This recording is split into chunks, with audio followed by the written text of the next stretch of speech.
First of all, welcome to my new chess video. In today's chess video, we are going to learn a deadly queen trap which is gonna force your opponent to resign the game.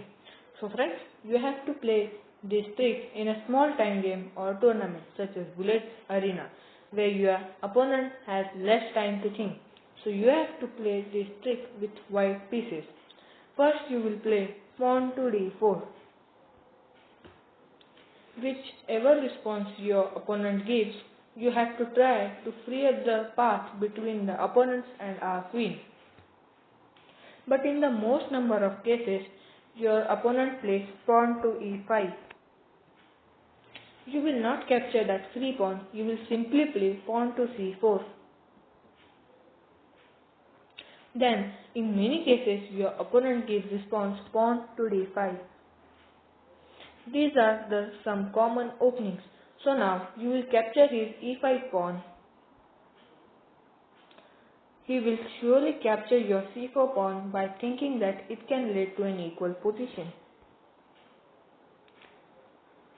Now you will play pawn to e4. So now your opponent will think that your center pawn position is too worse and he will try to develop his knight by putting forward it into a6 square. So now you will capture his c4 pawn by your white bishop. So now whatever move your opponent plays, but in the most number of cases your opponent will develop his knight by putting forward it to h6 square. Then you will simply capture his knight by your black bishop. So now obviously your opponent will capture a bishop by his pawn. So now you will simply capture his f7 pawn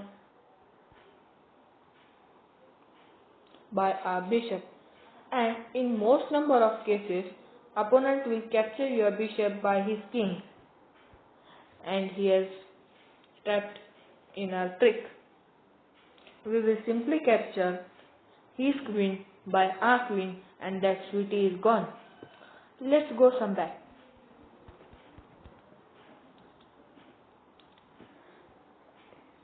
We will capture his, so he will develop his knight, we will capture his pawn. Then if he not develop his knight to h6 square, in case he will give his bishop to e6, then don't worry because you are in a good opening and this can lead a match winning position. So thank you friends. If you like this video, then like, share and subscribe, and stay tuned for my next video.